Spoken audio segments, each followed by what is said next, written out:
Tak dobrý den, já vás vítám na dnešní přednášce v rámci cyklu Studenti přednáší a dneska přijeli Tomáš Počtěnský a Šimon Doseděl. Přijeli z východních Čech nám něco říct o jejich dobrodružství v Africe, tak doufám, že to užijete.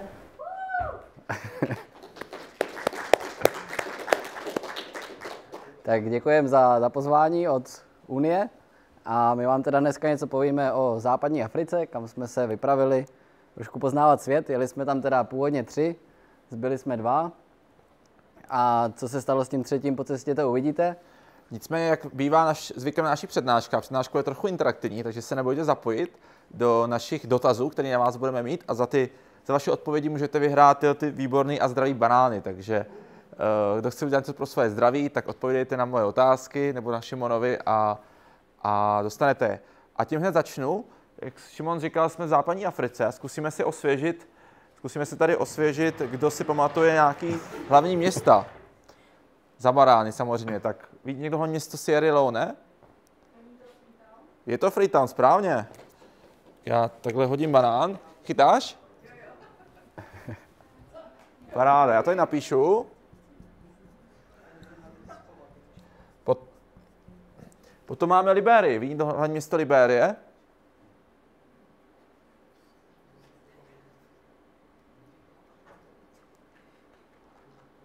Takhle město Liberie je Monrovia.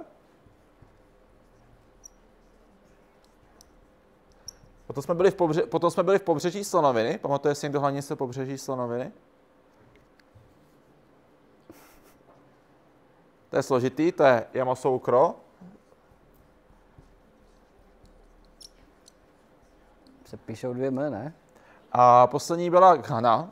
To je taková známější země, tak ví někdo hlavní město Ghany? Správně. Chytáš? Paráda, takže... Tak, to bude jen tak na úvod.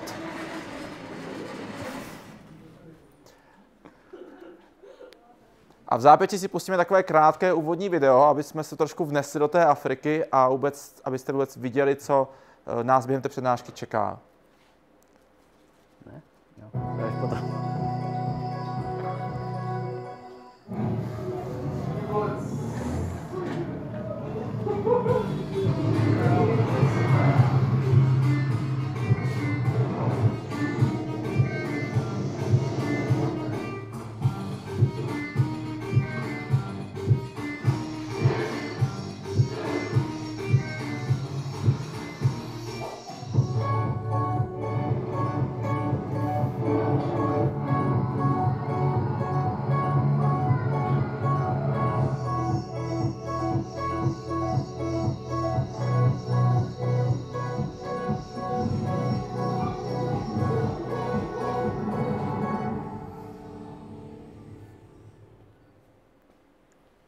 Tak a rovnou se vneseme do děje. Představte si, že jsme právě přistáli ve Freetownu, hlavním městě Sierra Leone. A teď jsme na tom letišti, vystoupili jsme z letadla a co je všechno potřeba udělat, než se vlastně... To asi nemusíš psát. Co všechno je prostě potřeba udělat, než se člověk z toho letadla dostane nějaký ten hotel. Co vás napadá? Určitě, to by bylo dobrý. Důležitý. Chytáš?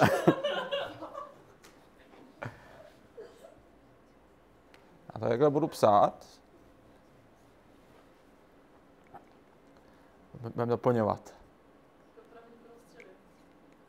Zařídit si městskou kartu, nějakou, jestli tam je možnost. Městskou kartu? Takže cestovací prostě nějakou... To je... Jako dobrý nápad, ale vůbec. Ten odvoz, to je samozřejmě z letiště, ale to je úplně nakonec. To právě jak to bylo s dopravou, k tomu se dostaneme dál, to bylo trošku složitější, než koupit kartu, ale spíš... Ano, to by taky chtělo, no. A nějaký takový jako spíš oficiality s úřadama a tak? Víza, no, každá země má trošku jiný vízum. Dořek víza? Hedvika. To máš banán. To je takový bobičkní. Vy nepotřebujete předem ty víza? No, jako jsou 4 země. Každé země, když se letí, která potřebuje vízum, tak musíte mít víza předem. To právě tady to šlo na letišti. Přímo přijdete, dáte, kolik to bylo, $40, u přepážky za razítko a u druhé přepážky vám zkontrolujou a aut jdete dál. No, Takže ale víza on arrival. Přesně tak. pro tu Sierra Leone, no, každá země jako má vízum a každý se řeší úplně jinak, jako jedno jsme řešili jako v Praze na ambasádě, druhý jsme byli ve Vídni a třetí jsme posílali pasy poštou do Berlína, takže jako většinu jsme řešili dopředu, ale u té Sierra zrovna, no nebo na poštou, no, pasy. Byly jako oficiální instrukce, no, nebo oficiální instrukce na... Ne, poštou do obálky. Holubem. Tak potřebujeme mít v pasu razítka a... Došlo to zpátky, no, s vízama. Takže máme víza, máme SIM kartu, máme zavazadla, ještě nám chybí tak zhruba 2 věci. Očkovali jsme Očkování to chce hodně předem, no. To kontrolují s vízema, očkování. Ještě. Peníze, správně, tak důležitá věc, jo, bez peněz. Nechcete házit? A ještě taková základní věc, než přestali jsme v 1 hodinu ráno někde v Africe v noci.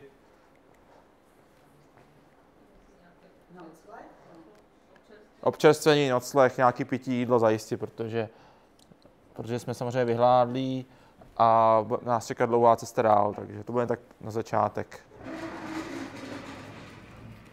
Tak já to vrátím zpátky mapu.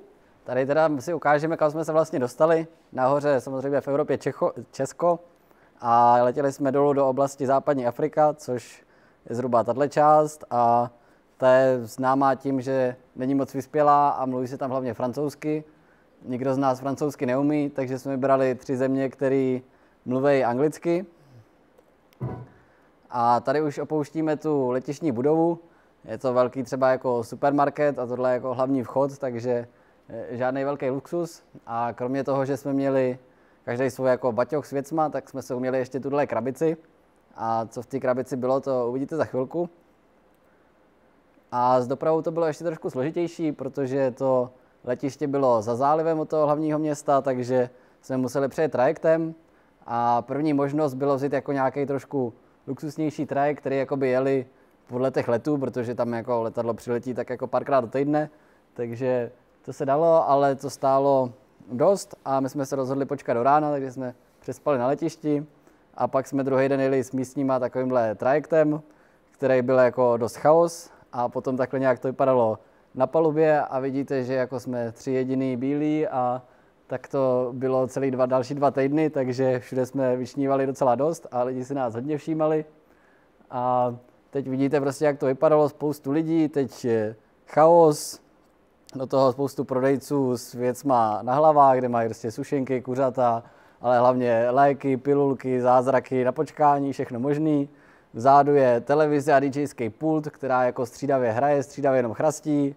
Do toho máme období dešťů, takže prostě průtrž, plechová střecha, krásně nám to zní. A to je ten africký chaos, na který jsme si potom zvykali, který jsme se museli dostat, prodírat další 2-3 týdny. A když jsme se dostali na druhou stranu na ten záliv, tak tím ten chaos nekončil. Naopak, když jsme vystoupili, tak kolem nás se běhnul ohromný hlouček lidí a každý nás prostě tahal do svého auta nebo keke a lanařil nás, ať jdeme jakoby s ním. My jsme měli teda na první 3 dny udělaný rezervaci přes Booking, takže jsme měli ubytko a věděli jsme, kam jakoby jedem, takže nakonec jsme umluvili s jedním řidičem, že nás tam odveze. Teda mysleli jsme, že jako jedem za rozumnou cenu, potom zjistili, že spíš jako to bylo pořád dost drahý, ale dobrý a teda nevěli jsme autem, jeli jsme takhle tuk-tukem, nebo jak místní tady říkají keke. Je to prostě trojkolka, vepředu sedí řidič, vzadu jsme se vešli my 3 s krosnama i s tou krabicí, takže úplně ideální. A na dalším videu uvidíte záběr z toho ubytování, protože už jenom ten popis jako na Bookingu byl docela zajímavý. Jednak tam prakticky žádný není, asi bylo třeba jako 5 těch hotelů v celém městě.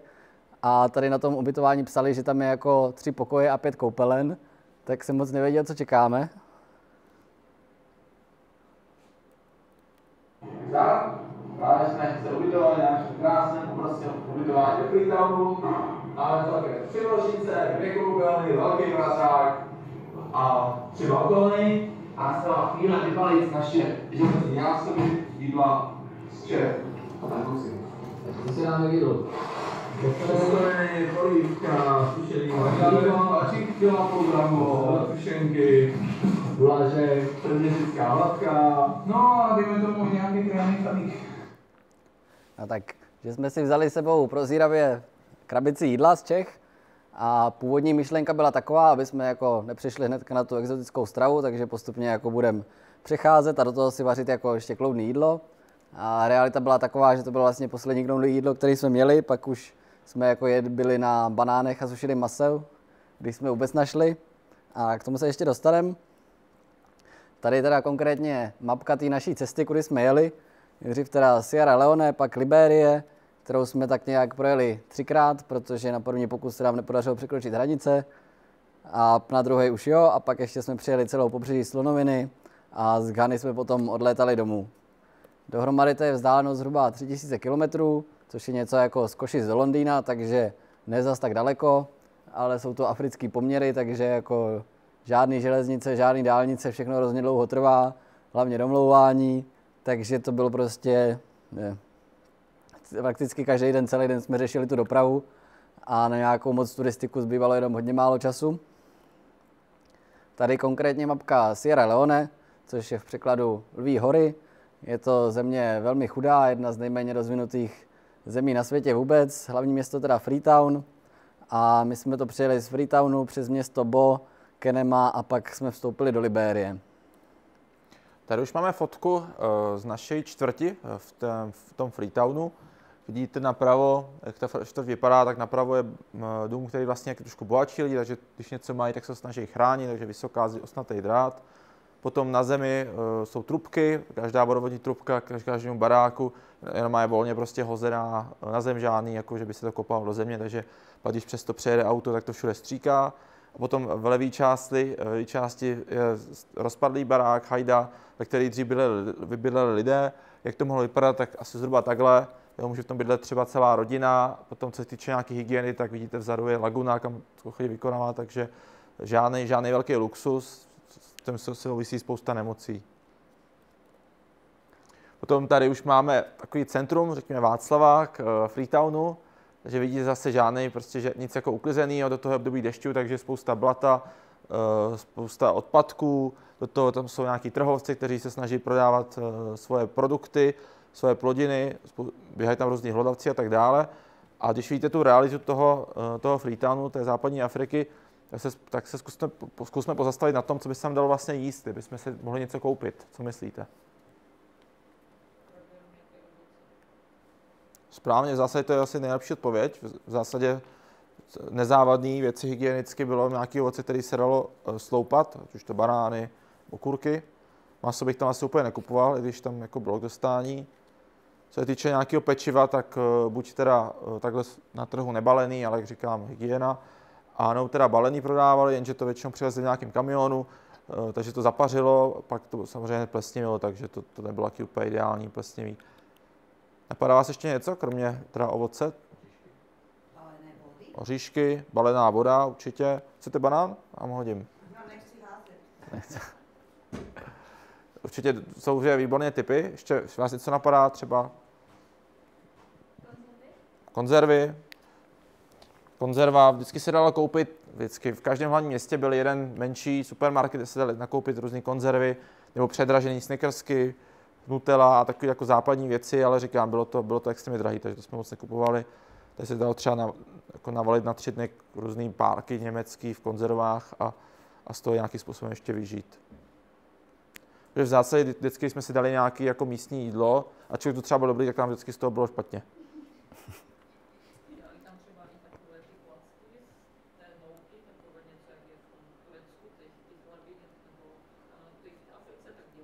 Plácky jsme ani moc neviděli, ne? Jako občas to měli, no, ale Dělají v takových těch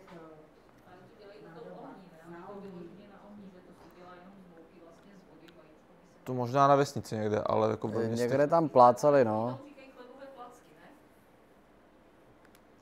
nevím, jako tolik jsme se s tím nesetkali, že? My jsme třeba čekali, že tam bude jakoby hodně rejže, kuře, ale to taky právě moc ne na ulici. Že by se taky ještě... Tak rejže a potom ty plantainy a kořeny, což nevím, jak se tomu říká, takový jakoby brambory, ale horší. Ale v zásadě jste měli jako výborný typy, musím uznat, že jsme tomu docela došli, takže můžeme pokračovat dále.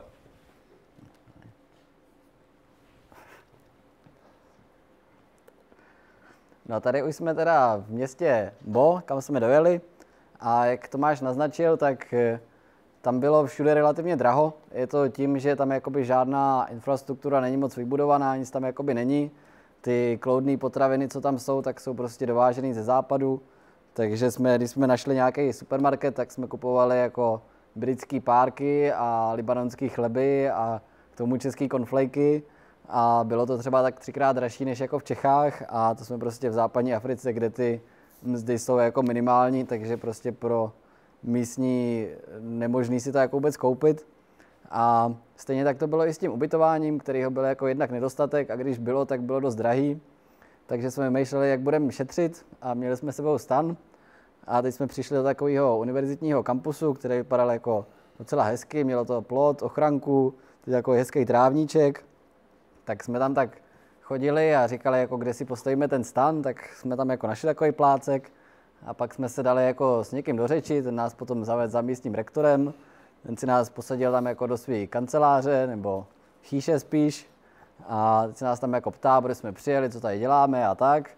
On se potom jako zamyslí a říká, no tak zítra tady mám takovou konferenci, tak bych byl rád, kdybyste se jí zúčastnili, teď jste mými hosty, takže nepřipadá v úvahu, aby se tady spil nějak na venku, takže prostě nás vzal na to místo, kde jsme potom byli druhý den na konferenci a zaplatil nám prostě nejluxusnější ubytování ve městě a byli jsme čestnými hosty na konferenci West African One Health, což byl vlastně mezinárodní projekt, kde se sešli ministři, doktoři, rektoři z těch okolních zemí, vlastně z oblasti západní Afriky a projednávali tam vlastně, jak snížit riziko vypuknutí nějakých dalších epidemií, protože právě v těchto oblasti bylo jako epicentrum eboli, teď ten covid taky docela sundal a vlastně ty podmínky jsou dost bídný a na to, že tam může propuknout nějaká další epidemie, jako velmi pravděpodobný.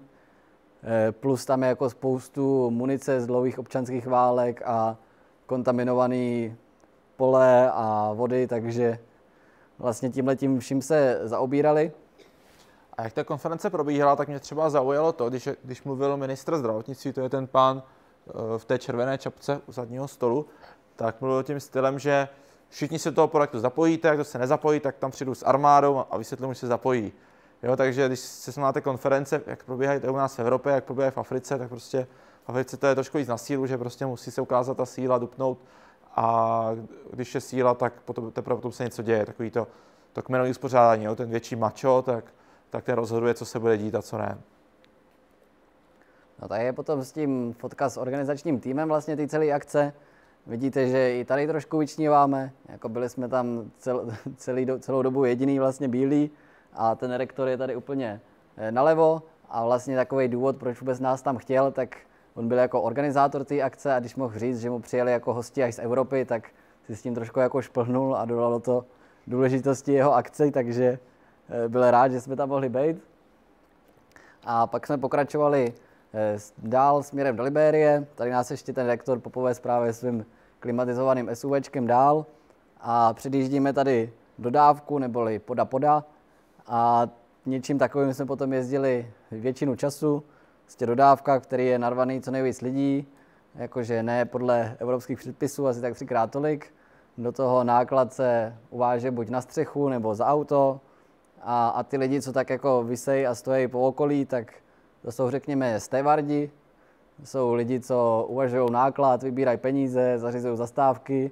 Většinou stylem, že už řvou, jede auto, tak pojďte všichni nastoupit. A nebo zabušej na to auto, že chce někdo vystupovat. A pan rektor nás vysadil na takové malé vesnice, kde jsme si domluvili ty skvělé motorkáře a chlapi nás vezli 30 km do jiné vesnice. Tu cestu jste dělali na úvodním videu, bylo to fakt maso, prostě jeli jsme po rozbité lesní cestě, chlapi to docela valili, takže takže jako všechno čest vůči nim, jaký byli řidiči. A v té další vesnici nás nabrali, to už bylo předem domluvení, místní obyvatele, kteří nás převezli přes rozvodněnou řeku. Jak jsem hovořil předtím, tak jsme v období dešťu, takže ta řeka byla hodně rozvodněná. Převezli nás na ostrov mezi řekama, který se vlastně tam vytvořil.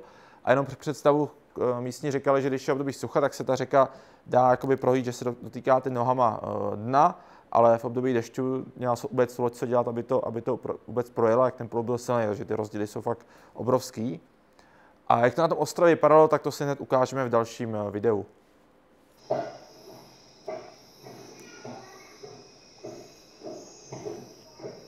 A tady dneska spíme. Tak tady máme našeho kamaráda.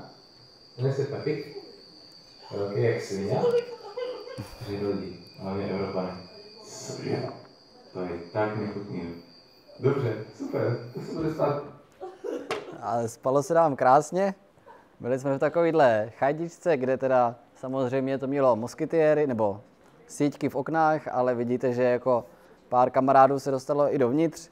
A právě David, co komentoval to video, tak z těch pauků nebyl úplně tak nadšený, takže nejenom, že jsme spali pod moskytiérou, což byla jako nutnost i v nějakom tom luxusnějším ubytování, hlavně teda kvůli komárům, ale tady i kvůli jiný havěti, tak si postavil stan, do toho stanu zavěsil moskytiéru a pak v té chajdě takhle jako mohl spát, že je dostatečně chráněný. A my jsme teda měli domluvený ještě večerní procházku pralesem, kde jsme byli na tom ostrově, teď vidíme, jak tam prostě jsou všude ty pauci a havěť, komáři, tak se prostě oblekem do dlouhých rukávů, ještě jsme měli takovou tu síťku na obličej a že jdem teda na tu túru do pralesa. No, pak přijde týpek jako v žabkách, v kraťasích, s baterkou, co jako moc nesvítí, takže občas takhle do ní jako ťukne, aby se rozsvítila. A šli jsme prostě 3 hodiny skrz prales. Teď jako džungle ohromně hustá, hlavně hlasitá a bylo to moc zajímavý. Pozná někdo, co to je za zvířátko? Je to komba, tam Edvika říkala. A kdo pozná, co je toto?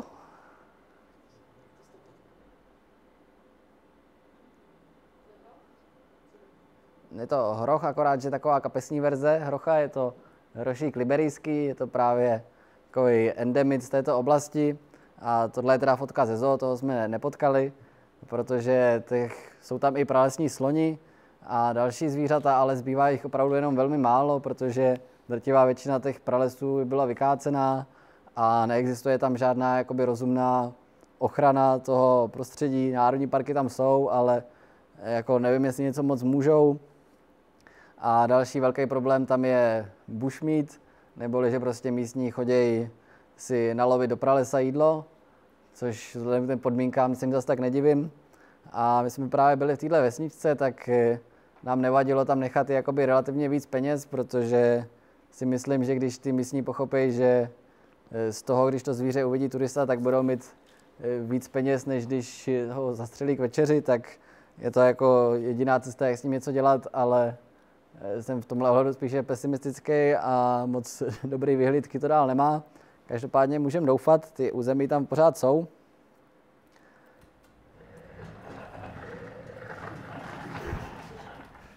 Tak, já jsem si zase přivez svoji krásnou tabuli a vidíte na fotce kamion, tak se trošku pozastavíme nad místní dopravou.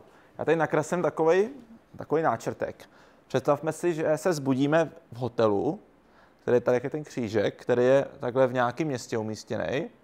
A teď se potřebujeme dostat přes to město, řekněme třeba 6 kilometrů, a potom do druhého města, to je třeba 100 kilometrů, a zase někam na nějakou památku třeba.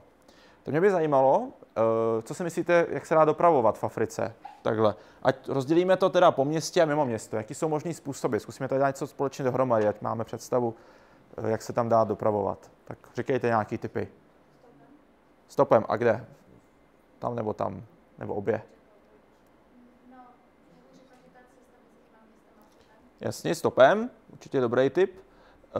Znamená, tady konkrétně jsme stopli kamion, dá se, neříkám, že to je nějak moc častý stopování, vždycky se za to platí, není to zadarmo, a minimálně třeba tak $10. Jo, No, hlavně toho jakoby moc nejezdí, takže když něco jede, tak je potřeba mávat, aby to fakt zastavilo. A co jsme zjistili v Africe, tak je trošku problém, že když to pojede do cesty, paráda, něco jede, říkáte super, prázdný auto, nevidíte nikoho, tak zamáváte, oni se usmějí a vidíte 5 zubů, jo, bílejch. Takže kluci, jak jsou černý, tak trošku nejsou v autě vidět. Takže to byl konkrétně tento případ, sice kamion ten zastavil, kluci vyskákali na střechu, na plachtu, my jsme teda jeli vevnitř, nechápu, když jsme jeli 80, tak se tam ty kluci nahoře udrželi, ale dojeli jsme do cíle.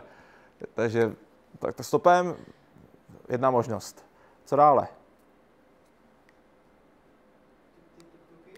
Tuk-tuky určitě, ty spíš asi po městě. V Africe to je keke, tak já píšu keke. Funguje to tak, jak už zmiňoval Šimon, prostě jezdí všude nějaký svůj rajon, zastavíte, mávnete, dovezou vás kam chcete. Blbý je, že ty řidiči neznají mapu, vůbec mobil neviděli mapu, takže chcete někam dál, než to znají, tak prostě problém vysvětlit jim, jak se to místo jmenuje, takže on většinou někam zahne, pak se někoho zeptá, zase jde dál, jo, pak se kličkuje, oni má to odkejvou, ale prostě neviděli mapu, neznají to místo, tak je těžká s nimi domluva. Takže motorky určitě, stejný způsob jak to keke, úplně jenom se tam jezdí o jednoho člověka míň. Pěšky, ale to jsou větší vzdálenosti, tak to se jezdí hůř, kola nemají, žádný bicykle. Tam takové ty autobusy, ne? Takové ty, co jste tam ukazovali, kde se taky dá. Dodávky, to bylo Trotro. To jezdilo hlavně mezi město, takový ty kratší linky, řekněme, tak do 100 km. Ale nejlevnější způsob, jo, stálo třeba 3 hodiny jsme jeli za 50 kaček, nic drahýho, ale stavilo to furt, jo, takže prostě každý kilometr se vyndávali ryby, nandávali se ryby, kořeny, jo, banány, všecko, prostě hrozně to trvá, ale je to nejlevnější a je to fakt místní majerity, takže zase, jak říká Šimon, to už nebudu opakovat, jak to fungovalo. Co dál?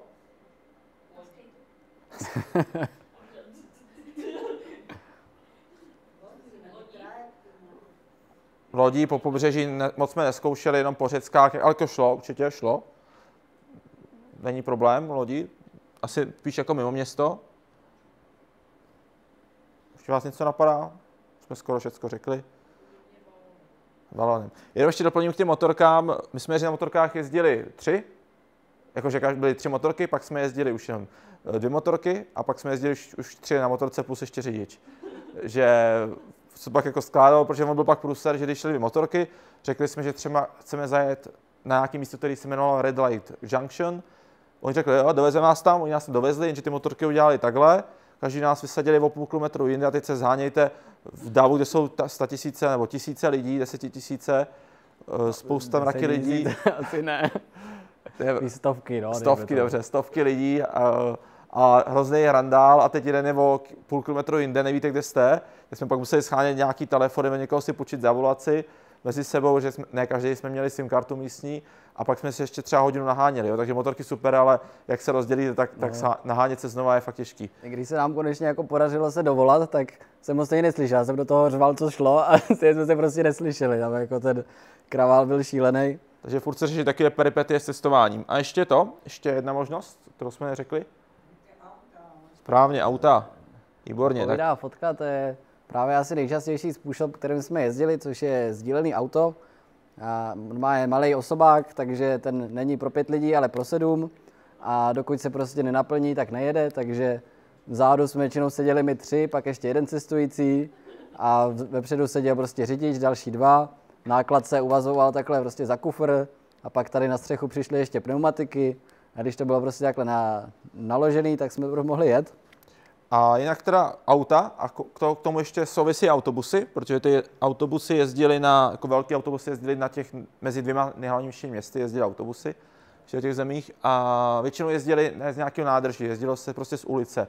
Byl nějaký chumel lidí, takhle někde ve městě a z toho chumlu lidí prostě od kraje ulice vyjížděly autobusy. Nebylo to nějak značený, takže nebylo to nikde v mapě, takže když jste tam chtěli jet, tak jste se museli někoho zeptat, kdo zná někoho, kdo tam někdy byl, nebo kdo je trošku starší a trošku se orientuje. Takže pak bylo prostě problém shánět někoho, kdo zná někoho, jak se tam vůbec dostat. A když jsme tam na to místě dostali, který se nějak jmenovalo, tak teprve potom jsme měli odchytit auto nebo autobus a dojet někam. Takže právě žádný jako internet, žádný karty, nic prostě jako nejelo, prostě člověk se fakt musel poptat od někde lidí, kdo byli trošku znalí a znali ty místa. Jo, to je ještě jedna fotka. And we leave you with what we believe is the best goal in Serie A this season. From the opening day, from George Weah of Milan. Until next season, arrivederci.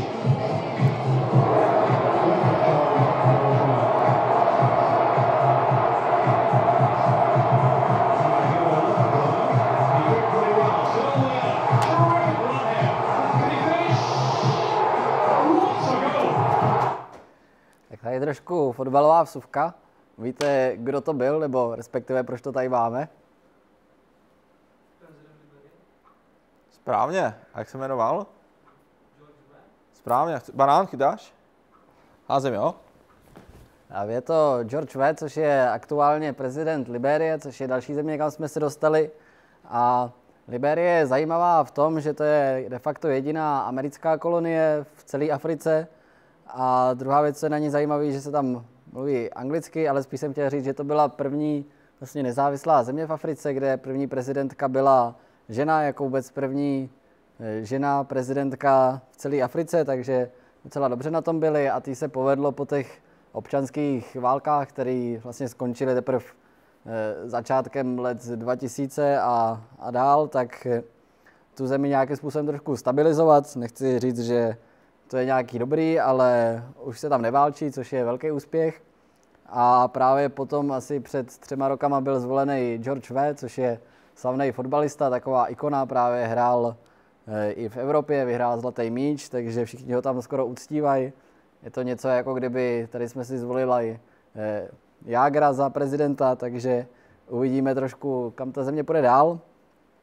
A máme tady teda Libérii, což je země podmínkama dost podobná jako Sierra Leone, taky velmi zaostalá, moc věcí tam nefunguje a bylo to dost podobně špatný jako v té Sierra Leone, co se týká jako nějakých vymožeností a dostupné péče a tak dále.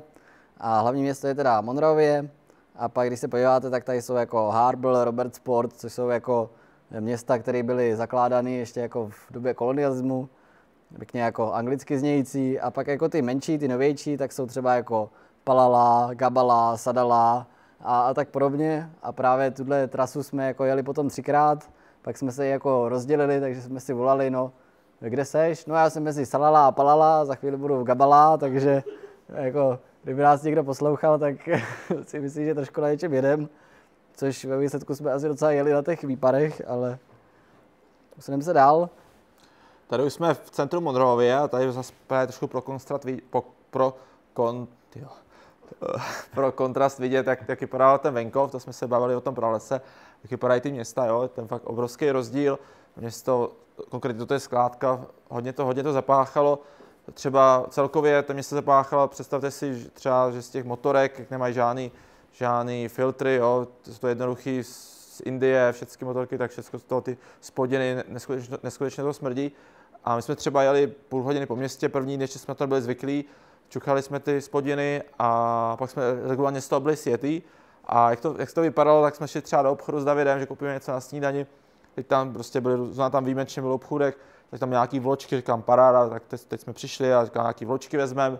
A nemohli jsme se rozhodnout, jestli vezmeme čokoládové kuličky nebo kukuřiční lupínky. A jsme tam koukali na to, 5 minut, 10 minut, 15 minut do regálu. Furt jsme nevěděli, a pak jsme si dohodli, že jsme schopni se rozhodnout a vybrat si, jak jsme odešli bez ničeho. Takže takhle se projevilo u nás, jo, reálně, Šimon, nemáme energii na to koupit, takže nebylo to nic příjemného a už asi nechci být znova z vyfukových plynů. Nicméně, co ve městech bylo, tak byly bankomaty a mě by tady trošku zajímalo, že jsme se trošku vysvětlili, jak se dá vůbec získá peníze v Africe, jak se dá s ním platit a tak celkově, jak to probíhá. Tak co myslíte, jak se dá získá peníze v Africe? Banka, že by šel do banky, dali ti kufr peněz. Ještě někdo nějaký tip? Já to než to nějak jako shrnu. Revolutka, máme něco na ulici, máme tady banku, něco. bankomatu, dobře, tak já už začnu shrnovat. Takže Revolutka ne, to byla naše první možnost, že jsme měli všichni Revolutky, Strada a nefungovala, žádný bankomaty nebrali, takže jsme byli bez peněz. Nemají žádnou tuhle měnu, což jsme si mohli zjistit dopředu, ale... Banky tam byly, nicméně my jsme v nich jakoby neskoušeli jsme to možnost, že jsme si vybírali přímo banka, asi by to byla možnost, a to jsme teda neskoušeli. Tak spíš jsme neviděli ani otevřenou banku. Jako viděl jsem Monrovi jednu. Tohle byla banka, ale ta byla jako... Jo, byly tam jako málo, ale jako jedna tam třeba byla, takže banky jako asi trošku by frčely. Nicméně, co fungovalo občas, tak byly bankomaty ze všech možností, ať už to byly bankomaty, které nefungovaly, nebo neměly peníze, nebo měli peníze, ale nebrali naše karty, nebo naopak brali naše karty, ale už nám je nevraceli, takže nám pak po týdnu začaly docházet platební karty, že nám to dali peníze, ale už kartu ne. Nebo měli obrovské poplatky. A tak jsme občas teda už našli jeden bankomat třeba, v tom hlavně si tedy fungoval, ale vlastně omezený výběr, takže jsme třeba vybírali 200-300 tisíc furt dokola těch místních peněz, takže to bylo třeba litr, jsme vybírali 10krát, jsme si dostali. A tady na té fotce to je ten nalevo neoznačený, jo, ten, který jako nám fungoval asi 20. bankomat, který jsme navštívili, tak byli schopni získat nějaké peníze. Takže s tím byl trošku problém. Kromě bankomatu asi nejlepší, co fungovalo, by byla nejlepší možnost říct hotovost z domu, nějaký dolary a na ulici to šmely, tak říkala paní. To fungovalo i s dobrým kurzem relativně, nebylo to vůbec oproti těm poplatkám bankomatech, to bylo myslím, že i výhodnější, jsem to počítal. Takže asi nejlepší možnost říct si nějaký jsme měli dolary. S sebou teda jako americký dolary, které jako jsou docela akceptovatelný a všude nám to jako směnili za dobrý kurzy, plus v té Liberii se tím i přímo dá platit, protože to je jako s tou Amerikou blízký vztah. A máme tady na ukázku pár jako peněz. Co tady právě budu ukazovat, je tady západoafrický frank, což je takový západoafrický euro, kterým se dá platit asi ve 4 zemích, akorát, že z těch, který jsme navštívili jenom v jedný. A pak tady byla teda liberijský dolar a Sierra Leonská jednička a tam zrovna byla taková změna měn, že vlastně zjistili, že mají velkou inflaci a devaluaci peněz, takže aby tomu zabránili, tak se rozhodli, že z tisícovky udělají jedničku, takže zároveň prostě byla v oběhu tisícovka a jednička a mělo to stejnou hodnotu, což trošku vytvářelo zajímavé situace, když jsme se jako dohadovali o ceně, kolik to vlastně stojí, ale vypadaly trošku jinak, takže pak jsme se na to i zvykli. A v Ghaně mají cedy, tak tady je 5 ghanských cedů, ale většina peněz právě nevypadala takhle hezky, většinou to se nám jako dostalo do ruky, tak vypadalo nějak takhle. Je to jako kolikrát úplně doškubaný, ty slepený izolepou. Tomáš pošle na ukázku a takže potom, když už to číslo ani není vidět, tak prostě se vezme propiska, přepíše se, co tam mělo být a furt to se tím jako platí dál, takže to je až s podivem. No a já zasnu.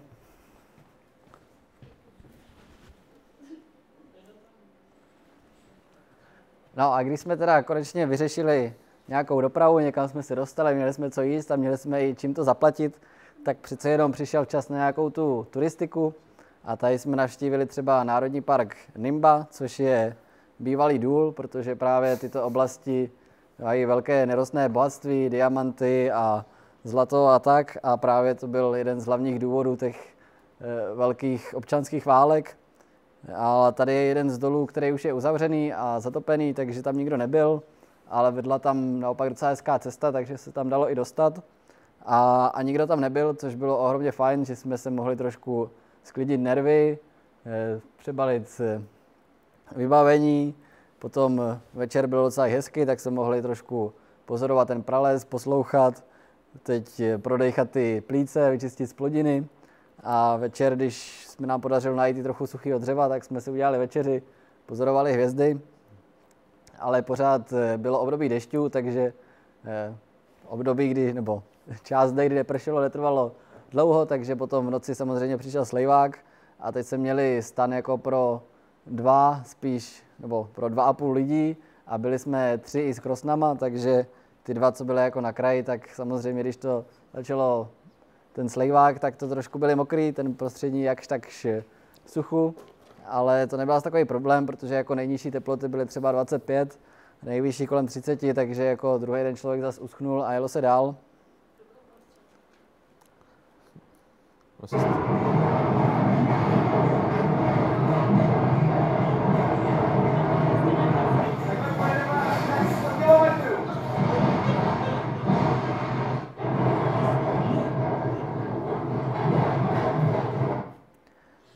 potom z toho hezkého národního parku jsme se zase vrátili zpátky do reality, kde když jsme se šli dolů, tak jsme naskočili na první kamion, který měl na sobě značku Pobřeží slonoviny, takže jsme věděli, že pojede správným směrem. S tím, že jsme teda vůbec jako nedorozuměli, protože mluvil francouzsky, ale naskočili jsme na korbu a jeli jsme. Jako z začátku prvních 5 minut to byla ohromná sranda, ale když jsme tím potom jeli pár hodin, těch 100 kilometrů, tak už to bylo trošku otravný. A právě takhle potom vypadala ta cesta, kterou jsme projeli 3krát, jako hlavní tah k těm hranicím. A na poprvé jsme to právě jeli takhle na korbě. Potom po druhé, když jsme jeli zpátky, tak jsme jeli vlastním autem, my jsme se jako zaplatili všech 7 míst, protože jsme spěchali do nemocnice, tak to byl luxus. A zpátky po třetí jsme se vraceli teda jenom 2. A to už jsme jeli po třetí, že jsme věděli, jak to trošku funguje, kolik to má stát. Takže jsme se jako vyhádali to nejlevnější auto, co mohlo být. A už jsme jezdili i v noci, protože jsme neměli čas. Ale jako moc v dobrém stavu to auto nebylo, třeba mu jako vůbec nesvítily světla. Takže Tomáš jako cvítil čelovkou z okýnka, aby jsme vůbec jako viděli, kam jede. Potom vždycky, jak to bylo takhle rozbitý, tak tam byl nějaký jako urvaný kus silnice nebo bláto, tak jsme tam potom někam zajeli, tak jsme tam museli couvat. A vlastně trvalo to docela dlouho, než jsme se někam dostali. Já vám doplním, že ani tohle nebylo zadarmo, to jsme platili taky nějakých $12 za 2 hodiny cesty, takže na té korbě, takže ty stopy jako trošku se na to muselo platit. Nicméně dostali jsme se na hranice s Pobřeží slonovinou, jenom jí to taky malý přechod v takové malé vesnice. Peníze? Paráda, dík. Jenom doplním, zopakuju, co zase potřeba za ty věci po přechod hranice, takže to bylo ještě vízum, že jo, říkali jsme nějaký očkovací průkaz, říkali jsme nějaký prachy a tak dále. My jsme všechno to měli jsme vízum konkrétně, už jsme nekupovali na místě, ale stejně se našlo další věc, díky které jsme nemohli přejít. Že bylo vidět, že když jsme měli všechny správné informace od té ambasády konkrétně, že můžeme v pohodě přejít, tak stejně si něco vymysleli. Tentokrát to byl speciální povolení pro přechod hranice, protože hranice byla oficiálně zavřená. To povolení vydával jenom jeden pán na světě v Monrovi, kde jsme teda už byli. Takže nás čekala po 2 dnech, co jsme tam tábořili na hranicích, ukecávali, snažili se uplatit cesta zpátky do Monrovie. Takže bylo vidět, že když prostě jsme měli to, co jsme měli, tak stejně se to nepodařilo. Takže to byla první komplikace, která se nám na těch hranicích stala. A druhá byla to, že vlastně náš kamarád David začal tady trošku stonat. Začal mít vysoké teploty, horečky, tak jsme ho nechali změřit krev na malárii a zjistili jsme teda, že má malárii, takže jsme se museli stáhnout do nemocnice zpátky a načež tam jsme se rozdělili. A já jsem se snažil sehnat ten papír a Šimon tam s Davidem trávil všechny ty martýria po nemocnicích. A vlastně v tenhle moment jsme se trošku jako zacyklili, nebo trošku hodně do problému, který jako asi nikdo z nás vůbec nečekal, že by se jako mohlo stát a šli jsme jako z horšího do špatného a potom ještě do horšího, kde potom jako v jednu chvíli nás jako zamknuli v takovém pokoji a říkali, ať tady jako počkáme do rána, že ráno nás jako přijde zkontrolovat, jestli tam vůbec jsme, a teď jsme měli prostě asi posledních $5 a neměli jsme jídlo, ale to celý úplně vysvětlovat nebudu, to by bylo moc nadlouho. Tady spíš takový moment, kdy jsme potom dojeli zpátky z těch hranic do nemocnice, do takového většího města. Jsme tam přijeli už v noci a že jdeme jako na pohotovost, tak jsme vystoupili, teď že samozřejmě bílí tam jako mockrát nebyli, takže kolem nás hlouček lidí, všichni se koukají, co se to děje, tak se snažíme tvářit co jako možná nejnápadnějc, doptáme se kudy na pohotovost, jdeme jako dovnitř, přijdeme do takové místnosti, kde jako nějaký lůžka, nějaký židličky, teď tam jako lidi tak různě jako ležejí, naříkají, někdo jako nějaký píchačky nebo něco a tak tam jako hledáme, jestli tam nějaký doktor nebo někdo, tak po chvíli jako přijde, teď vezme plastový židličky, tam se nás nějak posadí a se nás ptá, jako, co jsme tam jako přišli dělat. Říkáme, že jako máme tady pozitivní test na malárii, takže bychom se chtěli jako nějakou léčbu nebo nějaké vyšetření, tak on jako říká, no dobře, a co máte jako za léky? Tak ukazujeme, že máme jako antimalárika, co jsme měli z Evropy. On říká, no tak malárii tady má jako 80% lidí a stejně nic lepšího, než to, co máte vy, tak tady v nemocnici nemáme, takže běžte jako do hotelu to vyležet a když jako opravdu chcete, tak můžete teda zítra přijít na nějaké to další vyšetření. Tak nás prostě poslal zpátky a my jsme sehnali nějaký motel, kde si teda kamarád jako lehnul ale protože jsme předtím byli v těch horách a ještě na těch hranicích a jakoby neměli jsme žádný jídlo za tu dobu skoro, tak jsem šel ještě do města jako něco schánět a teď jsem byl docela úspěšný, jako nakoupil jsem okurky, banány, teď k tomu nějaký chlebík a dobil jsem data do simky, protože tam jako se to běžně kupuje jako na den, nejdelší tarif, co mají, tak je asi na týden, takže jsem jako dobil data, teď právě Tomáš pokračoval s tím taxikářem rovnou do hlavního města, takže jako odjel, teď mu jako píšu, jo, on že v pohodě dojel na ten hotel, kde už jsme jako předtím byli, tam se trochu divili, že jako přijel sám, ale že v pohodě. No a když takhle jako píšu, tak najednou projede okolo motorka a ten řidič mi jako vytrhne telefon z ruky a začal jako odjíždět. Teď jsem to nechtěl nechat jen tak jako bejt, tak jsem se za ním jako rozběhl, jako začal jsem řvát a teď tam zrovna jako stálo asi 5 motorkářů, který jakoby taxikářů prostě čekali na zákazníky, teď viděli, co se stalo, tak jsem jako k jednomu naskočil, říkám jeden, dohodíme ho, tak jsme se prostě rozjeli a nejenom, že ten jeden, ale prostě všech těch 5-7 motorkářů se rozjelo za ním, takže prostě začala honička a teď prostě 11 večer, to má jako v pytli, teď žádný pouliční osvětlení. Samozřejmě jsme hnedka sjeli z té hlavní silnice, takže někam mezi chýše, teď jako zatáčka, bláto, dolík, teď jako jeden výmol, druhý výmol, najednou prostě motorka, jedna na zemi, jedem dál, tam druhá zatáčka, další motorka na zemi a furt prostě vidíme toho zloděje jako vepředu, jak takhle ujíždí a teď lidi jako na té ulici, co jako pochopili, co se dělo, tak říkají, jo, tam jel a prostě honička jak z Jamese Bonda. A jako nikdy jsem nejel na motorce asi tak rychle, jako nechápu, že jsem se udržel, ale nakonec teda ten zloděj někam ujel a už jsme ho jakoby neviděli, kam zmizel. A mě vlastně teprve tak nějak došlo, v jaký jsem situaci, protože jsem teda neměl jako telefon, abych jako mohl dát komukoliv vědět, i když jako nevím, jestli by to bylo nějak platný. Teď jako peněz jsem pár měl, ale ne určitě dost jako nějaký výkupný.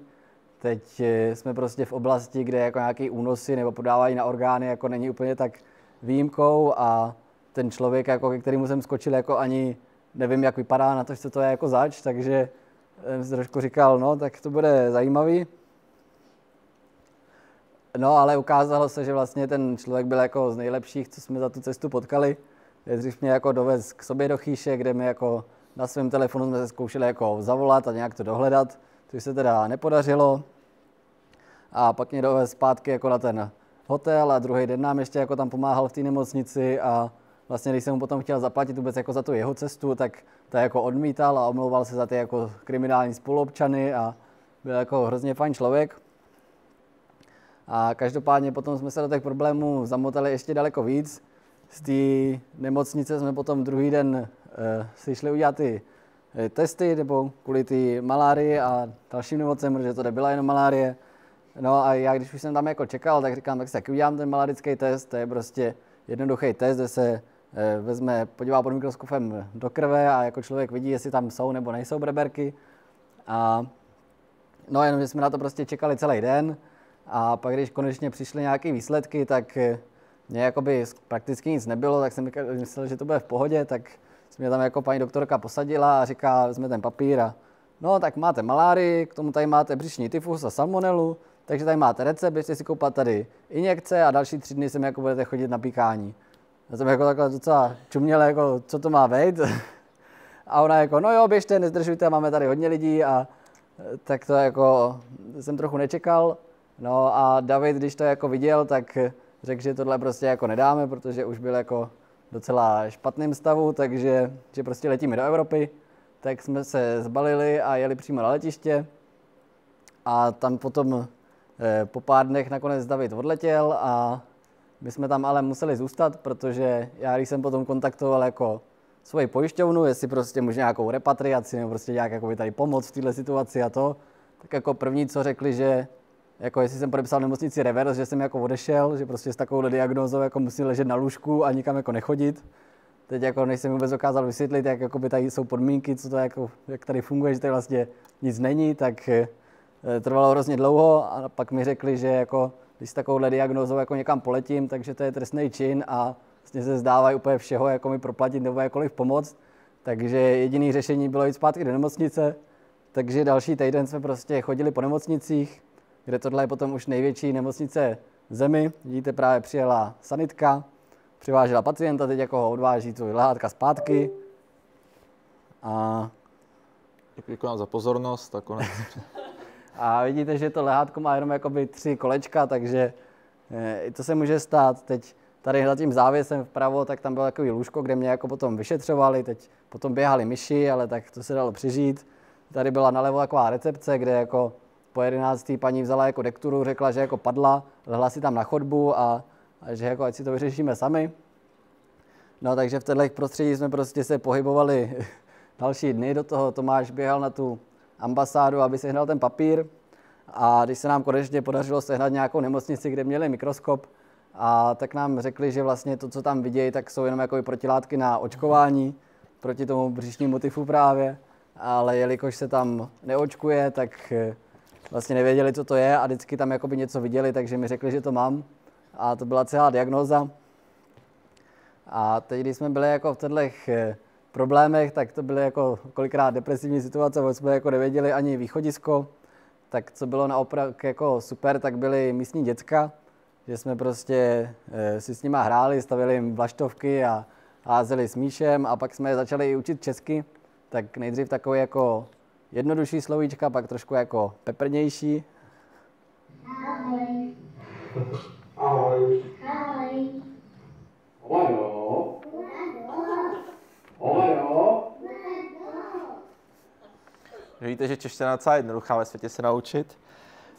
Ne, nicméně, já jsem teda scháněl papír pro tu ambasádu, nebo pro ty hranice, jmenuje se to Laissez-passer exceptionnel, vám to nechám poslat, je to hrozná chujovina, jenom, že tam je napsáno, že monsignor Tomáš a Šimon může přejít hranici v ten den na tom místě a to bylo celý, $40 nám dejte a můžete jít zpátky, takže tady to máte. A nicméně teda po tom týdnu, co jsme se zacyklili v těch problémech, se nám podařilo se z toho zase postupně vycyklit. Zbyli jsme tady jenom 2 a pokračovali jsme dále. Takže další země, kterou jsme navštívili, byla pobřeží Slonoviny a Ghana. To se nám to spadlo. Tyto dvě země máme na mapce už společně, protože jsme tam byli jakoby krátce a jsou dost podobný. Vlevo pobřeží Slonoviny, to francouzsky mluvící země, trošku větší než Liberie, víte, taky rovinatá, na severu už jsou trošku savany. A hlavně město Yamoussoukro, je to původně vesnice, kterou si pan bývalý prezident rozhodl, jestli je přebuduje z vesnice udělat hlavní město, takže to tam podle toho tak vypadalo. Bývalý hlavní město Abidjan, velká milinová metropole. Potom vpravo Ghana, anglicky mluvící země, a to už taková hodně vyspělá, nebyly tam v poslední době žádný nepokoje, takže to země docela kupředu, máme s ní docela dobrý jako vztahy na mezinárodní úrovni a to jsme potom navštívili asi na ty 3 dny. Co jsme ale potom museli spěchat, tak jsme hodně fakt skákali prostě z autobusu do autobusu, od rána do večera jsme ten týden nahnali, ale tady konkrétně v jednom místě jsme měli asi půl hodiny čas, tak jsme řekli, kurňa, tak ty vodopády ještě musíme dát, co byly v plánu na 3 dny, tak jsme tam rychle vzali taxík, dojeli jsme vodopádu, dali jsme fotku a valili jsme dál, takže jsme si říkali, že se to úplně jako nevzdáme. No takže potom nastal takový závod s časem, protože jsme právě měli z té Akry odlet, což bylo prostě za týden a my jsme museli přejet celé 2 země. Ale výhodou bylo, že už to bylo trošku vyspělejší, takže tam byly dokonce i autobusy, které jako měly i takhle nástupiště a nějaký jako jízdní řády, podle kterých jako moc nejezdili, ale aspoň jako nějaký náznak byl a dalo se s těmi docela dobře jezdit. Každopádně jsme pořád v Africe, takže lidi sebou tahají prostě pytle rejže, kořenů, batátů, ryby, takže prostě se nakládají všechny krámy, teď ten autobus je jako hrozně blízko u sebe ty sedačky, takže jako ještě menší než jako v Ryanairu, ale jet se s tím dalo. A pak taková další otravná věc byla, že jen co jsme se rozjeli, tak přišel takovej prorok a nejdřív jako začal něco přečítat z Bible, pak to jako kázat, vykládat a do toho plynule přešel jako do prodeje pilulek a zázračné vody a lidi jako mu to docela baštili a teď prostě půl hodiny tam prodával ty pilulky snad na všechno. No, když potom konečně vystoupil, tak jsem myslel, že bude jako klid. No, ale ten vystoupil a nastoupil muslim a jel to stejný, takže nejdřív prostě něco málo z Koránu a pak taky začal prostě svůj prodej nějakých krámů, takže vypadalo nějak takto.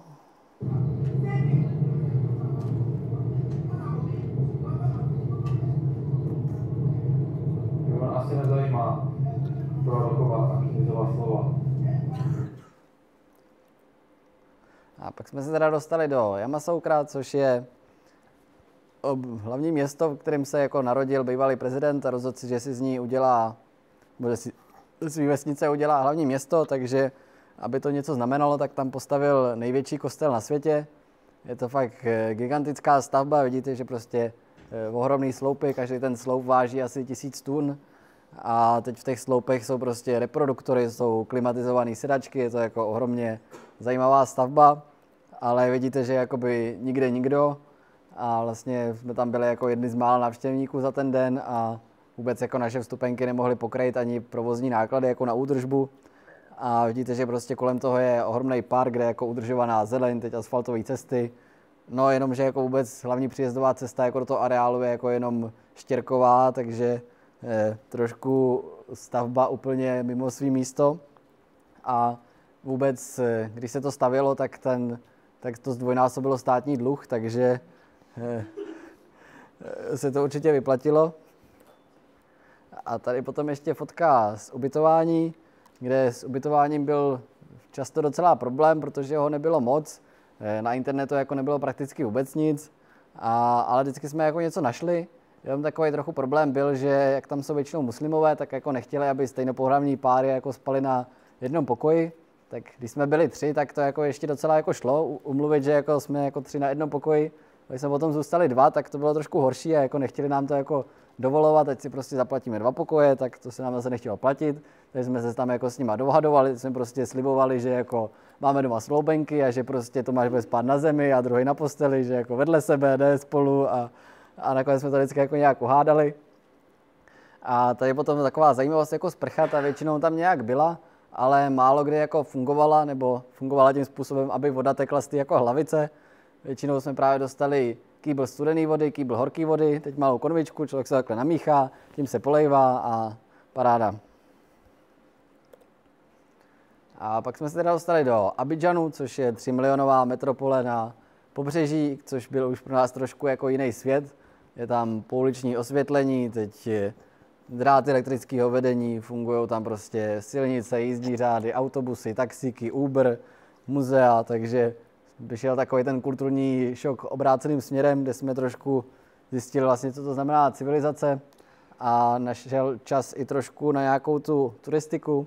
Tak jsme se vydali na pláž, kde jsme navštívili tady koloniální budovy, památka UNESCO. Pak se podívali teda na tu pláž, zasurfovali, trošku vyčilovali, dali si rybu. Tady je fotka z myčky na koně. A pomalu jsme se blížili k hranicím s Ghanou a tam jsme si říkali, tak tentokrát už jsme prostě v suchu, máme lesepas, projdeme prostě bez problémů, žádný zdržení tam nebude. Tak jsme se blížili večer, teď nás zastavili prostě policejní hlídka, bonsoir, lesepas, říkáme si je, všecko máme, dobrý, jo, dobrý, taky teda, jsme si to dělali srandu. Dojeli jsme ráno k té hranici, zase prostě bonjour, lesepas jsme si je, jsme ukázali, sranda, dobrý, máme. A ono, počkejte chlapi, to jako ne, máte vstupní lesepasy, teď potřebujete výstupní. Říkám si, děláš jako prdel, ne, tak to jako pojedeme zpátky, nebudeme to řešit, ono to pojedete zpátky. Už jsem to zase viděl, tady jde někde v Abidžanu, zase po nějakých ambasádách tam lítat, že nám za 4 dny šlo letadlo, takže už to nebylo úplně jako reálný se vyletáčet a zase nějak řešit, tak jsme se s ním hodinu hádali, říkám, hele, tak o co ti jde, tak nás pustíš nás z toho, z pobřeží Slonoviny a v té suchu ne, už jakoby tady nebudem, on jako že ne, tak prostě jako máme jít pryč, tak jsme říkali, tak jako to nevzdáme. V zásadě jsme měli jako 2 možnosti, buď se prostě vrátíme do Abidžanu a letíme domů, protože už to jako nebylo reálně něco řešit, anebo to zkusíme ty hranice nějak přejít a uvidíme, jak to dopadne. Tak jsme nakonec zvolili tu druhou možnost a teď jsme to otočili doprava, šli jsme k těm hranicím, teď tam vypadalo tak, že tam prostě byla hraniční řeka, přes to byl most, a na mostě byla taková plechová brána. Teď ta plechová brána se otevírala, jsme říkali, tak rychle 3 kroky a jsme z pobřeží Slonoviny pryč. No, jenže nás zastavil nějaký prostě policajt, co seděl na plastový židli a kam jako jdem.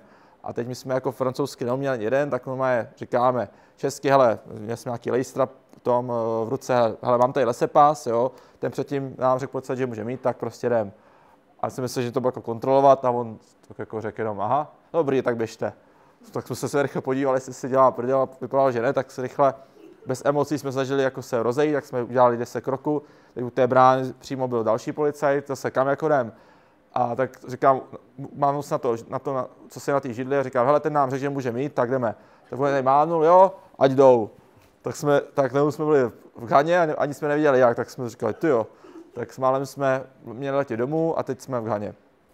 No takže tím se to úplně zotočilo, neletíme domů, ještě nám zbývá tak Ghana a de facto jakoby letíme až za 5 dní a můžeme letět tím svým letem. Jenže ještě tam jakoby byl problém dojít do té Ghany, ale to jsme si domluvili s nějakým taxikářem, který nás to nějak proved přes kámoše a bylo to. Takže v Cukuletu za půl hodiny jsme byli v Ghaně bez problémů a prostě bylo furt nahoru dolů, jo? Jednou prostě v problémech a pak zas v pohodě. No a poslední 4 dny v Ghaně jsme teda strávili konečně zase nějakou dovolenou, takže navštěvovali jsme pevnosti. První pevnost byla Elmína, ta sloužila k obchodu se zbožím, druhá pevnost sloužila k obchodu s otroky a tam bylo nejprve zajímavé, že ve všech takhle v to podzemí pod těmi děly, tam byly takové jako místnosti, bez oken, bez ničeho, bez záchodu, v tom právě byl jako sběr otroků, který pak lufrovali na lodě a jeli do Ameriky, takže tam jako pobývali pár týdnů. Úplně do toho nechci zabřehávat do téma otroctví, nicméně, co je asi důležité říct, bylo to, že jako představa, že prostě přišel bílej Evropan, všechny tam zotročil a všechny prostě prodal do Ameriky, tak to úplně nebylo. Co jsme tam dočetli, dozjistili, tak spíš jako ty kolonizátory se drželi na hranicích, byly tam nějaké lokální bojovky s nějakými místními kmeny, čím zabrali nějaké území. Nicméně do vnitrozemí nechodili, tam to fungovalo tak, že ty černovský kmeny navzájem se bojovali, nějak se otročili a pak už ty zotročený nepřátelský lidi z nepřátelských kmenů prodávali za peníze nebo za spíš jako za suroviny, za nějaký západní zboží jako otroky a ty potom šli do Ameriky, takže bylo to taky trošku jako neúplně jako jednostranný. No a když jsme už teda byli v Ghaně, tak ještě přišla možnost na poslední takový turistický cíl, což byl Národní park Kakum, kde právě byly takovýhle vysutý mosty v korunách stromů jako toho pralesa. Teď to, co tady vypadá jako že dno země, tak to pořád je třeba ještě 20 metrů vysoko, než jakoby je úplná zem, takže to bylo hodně zajímavé. Jsme tam byli zase skoro sami, takže jsme procházeli po těch chodníčkách, kterých tam byl dohromady třeba kilometr. A teď jsme prostě pozorovali opičky, papoušky a poslouchali ten prales, jak se pomalu jako sešeřuje, tak se měnily ty zvuky a trošku jsme vzpomínali na tu cestu a vlastně to jsme prožili a že teda konečně letíme domů, tak ty pocity byly hodně různorodý, ale vlastně jsme byli docela rádi. Pak jsme tam přespali v takovémhle domečku na stromě, kde když jsme teda předtím v té Sihoře byli na tom ostrově, tak tam potom nás nechali v té chýše samotný, teď jakoby, tam nikdo s náma nebyl v té vesnici, prostě nás tam nechali na ostrově, ráno jsme potom přemýšleli, jestli přijede, loď nepřijede, nakonec přijela. Tady už to bylo trošku jako turistický, tady s náma spal ten průvodce přímo jako v té chatce, plus tam ještě byli jako nizozemský důchodci, takže už trošku vyspělejší. A potom jsme teda už letěli zpátky a ještě jsme přemýšleli, co jakoby můžeme vlastně přivízt, protože nakupování nějakých suvenýrů v průběhu té cesty jako vůbec nebyl čas, myšlenky a ani vlastně možnosti. Tak jsme přivezli spoustu ovoce, protože jsme mohli mít jako 2 zavázadla, dalších 20 kg, takže jsme prostě napovědej.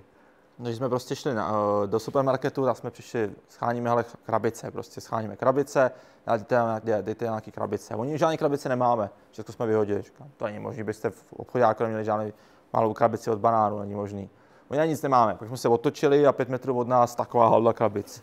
Jo, takže víte, prostě, jak tam funguje, jak jsme si prostě krabici nabrali a pak jsme šli na trhu říkáme, hele, tak chce nějaký ovoce, teda ochutnáme. Říkám, tak jo, tak ochutnáme, hele, máte dobrý manga, nějaký si vezmeme, na kolik, říkám, tak 20. Jsme dali 20 mang, pak nějaký ananasy, na kolik, říkám, ona 30, mám jenom 20, říkám, tak 20, tak jsme vzali prostě 20 ananasů, 20 mang, nějaký 3 melouny, banány, jak jsme to potom večer balili ze zlatých stanek, jsme to obalovali, dávali do těch krabic a každý měl potom 20 kilovou bednu, plus ještě 20 kg na zádech v Krosně, jak jsme letěli s tím do Prahy, do Istanbulu, pak do Prahy. Pak jsme s tím Praze vystoupili, teď nás celníci vezli kam jako kam s tím jako kluci jdeme a co v tom máme, říkám, hele nic, prostě pár mang, pár ananasů ve 4 bednách, říkám, tak máme na to ovoce, no, tak co s tím. Pak jsme si teda s tou bednou, že museli štrachat na Oleslaví, na muzeum, na Hlavák, z Hlaváku vlakem a domů, takže byla ještě náročná cesta, ale co bylo vtipný, tak Šimonovi někde po cestě ztratili krosnu, ta přiletěla až za 4 dny, takže přiletěl domů po měsíci z Afriky a ahoj, mami, vezu ti 20 kg ovoce, to je všechno, co mám. No, takže tím se dostáváme na konec naší přednášky, kdy jsme se zdárně dostali, ač teda s různými zdravotními problémy domů. Byla to cesta náročná, neskutečná, nečekali jsme to, že se takhle podělá a že z toho zažijeme, co jsme zažili. Nicméně takhle to nějak dopadlo. Mě by teď nějaký prostor pro dotazy, kdyby vás něco zajímalo, co jsme neřekli, nebo...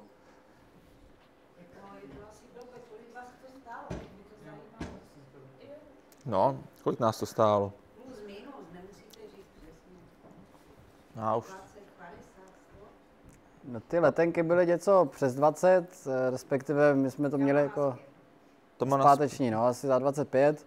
A my jsme to měli jako na voucher jako kvůli zpožděným letu, takže ty byly pro nás zadarmo. A jinak jsme, až to by mohlo být nějakých 30 jako na jednoho, něco takového. Už jakoby jsme čekali, že to bude docela levný, ale ono úplně nebylo, protože jakoby všecko, co mělo nějak vypadalo, tak bylo jako hrozně drahý, no, takže jsme jako dost šetřili. A to spíš jako kdyby tam člověk jel jako nějakým normálním stylem, jako spal po hotelech, jeli to jako nějaký normální jídlo, tak by tam jako prostě nechal klidně 4x tolik, no, takže... Jako... Aby jsme mohli přijít do Opavy a ukázat vám, jak to vypadá v té Sierře. Ne, proč jsme měli, protože tak už jsme byli předtím v Ázii, v Americe a tak dále, Afrika nám furt zbývala, ale nechtěli jsme úplně do takových jako turistických zemí, jako je Kenya, Tanzánie, tak jsme si řekli, objevíme něco nepoznaného, kde nikdo nebyl, zkusíme to projet, uvidíme, co tam bude, co tam nebude. A když jsme tam měli, že jsme úplně nevěděli, do čeho jdem, a tak to vypadalo v výsledku celou cestu. Jsme se divili, byli jsme překvapení a poznali jsme kus světa, kde jsme vlastně měsíc neviděli žádného cestovatele, žádného turistu, žádného bílého. Jako Mexiko, Kolumbie, Ekvádor, potom Kyrgyzstán, Kazachstán, Gruzie, Azerbajdžán jsme. My za 14 letíme na Filipíně, takže ještě to jeho východní Asii si... Aha, to nevíš. Tak letíme na Filipíny, Hedvíko. Takže jako vždycky se snažíme z každého koutu vybrat, z koutu světa vybrat něco, nějakou zemi a poznat ten jakoby kous skrz ty 2-3 země. Vybrat nějaký zajímavý v té lokalitě úplně. Na Filipíny. No na 14 dní až na 8, 6 týdnů. 2 týdny tam budeme jako ve 3 a já tam potom zůstanu další 4, takže 2 plus 6. v půlce června. Ne, podej jiný třetí. Mára. Je v pořádku. Měsíc potom ještě nemohl jíst, jedl suchou rejži a pak říkal, že koncem září si dal už guláš. Tak jestli je trochu silnější, tak aspoň zubem. 10 kilo zub, no. A on nebyl tlustý, jsme zubili jenom 5, jsme se vážili na těch váhách na letišti před a po příletu a no, 5 kilo. No. Tak jenom banány a vodu, chleba suchý, měsíc. Měli jsme z domu sušený maso trošku. Že jsme si... Okurky, no, jsme kupovali, ale to máš nejí zeleninu, takže... Jako okurky jim, to jsem si dal. A tam neexistují sýry? Mě to napadlo. No, to asi ne, sýry. V tom supermarketu se asi dalo něco koupit, ale jako bídná kvalita a šílená cena. Neměli tam žádný jako takhle v těch minimum. Prvních 2 zemí jako vůbec nebyly nějaký domácí zvířata jako na vesnicích, jako nic. Potom jako když v tom pobřeží Slonoviny a Kaněry jsme jako projížděli, tak tam už jako bylo vidět, že mají občas nějakou kravku, kozu, takže slepice tam běhaly jako takhle mrňavý, ale něco tam bylo, takže už potom jo, ale tam už jsme to jakoby neprojížděli. Pak jsme měli třeba kukuřiční políčko malý, kde měli kukuřici v těch prvních 2 zemích. No. To fakt bylo jakoby extrém, ta Sierra Myslím, že teď tam jsou taky nějaký nepokoje, jsem koukal v televizi, že tam něco zase. Aha. Tam to je... Až nás to zarazilo, že tam jako nedalo pořád něco jíst a nebylo... Tak nic tam nebylo, no. Základní věci.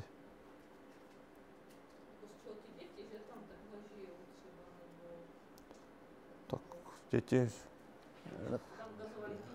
Tak oni jako ty místní jedí ty věci, co my jsme nemohli jíst, protože jsme to nebyli zvyklí. Jedí míň a tak jako nejčastěji právě ta rejže, což jako ve velkých pytlích tam jako mají prostě suchá rejže, k tomu ty kukuřice, ta jako občas se jako vypěstuje, nejsou to jako lány jako u nás, prostě jeden klas, pak 5 metrů druhý, ale něco se najít dá a pak ty banány, ovoce, no, toho je jako v tom pralese spoustu a prostě z toho nějak vyžijou, no, takže nesmí si vybírat a... Třeba jsem šel do lékárny, jsem scháněl, já nevím, už jsme tam vešli prášky na žaludek nebo něco, tak tam měli tam Imodium a jsem chtěl něco jiného, tak jsem to furt jako řešil, vždycky mě jako kámoška tady z toho lékárny vždycky posílala nějaký ty latinský názvy, jak jsem to ukazoval a ono to nemáme, říkám, tak musíš jevit něco jiného, tak něco jiného, zase to taky nemáme, a když jsem to 5krát říkám, že jsem řekl, co neměli, tak říkám, tak co máte, oni, no, Cčko, říkám, beru Cčko.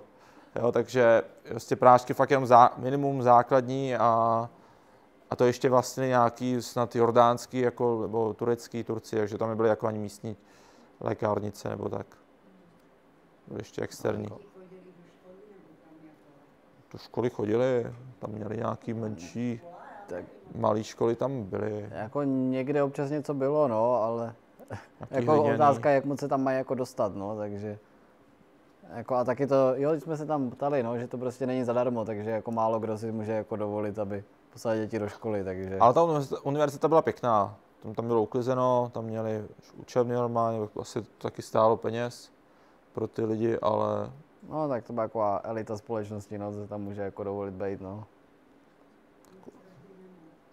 Nebylo to jednoduchý život. Tak fakt jakoby je extrém ty dvě země, že no, Kenia, Tanzánie nebo tak Ghana, pobřeží, to jsou vyspělejší země, tam to funguje úplně jinak, no. Ale tím, že jsme strávili 3/4 času, možná ještě víc, 4/5 času v těch horších zemích, tak proto ta přednáška tak vypadá, že jsme poměrově byli v těch horších zemích než v těch lepších.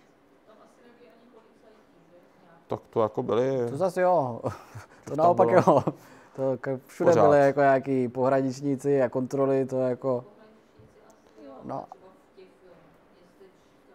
Byly, vždycky byla kontrola při přijet do města, tam seděl policajt s provazem, jsem zastavil před provazem, kontrola, kouk, jsem měl. V Liberii všichni měli americké uniformy, to má vždycky vyřazený, takže má takový ty jakoby z košile, jo, kravat, nebo někde měli kravatu, nebo košile bez kravaty, hnědá uniforma, klobouk, nějaká americká M16 a zbuška a kontrolovala, pustil provaz, mohli jsme přejet a zase jel další. Co bylo vaše první jídlo po příjezdu? Prosím? Co bylo vaše první jídlo po příjezdu? Já jsem si dal pivo, já nevím, co jsi měl. Já bych to řekla, měl jste dát otázku. Já bych to uhodla.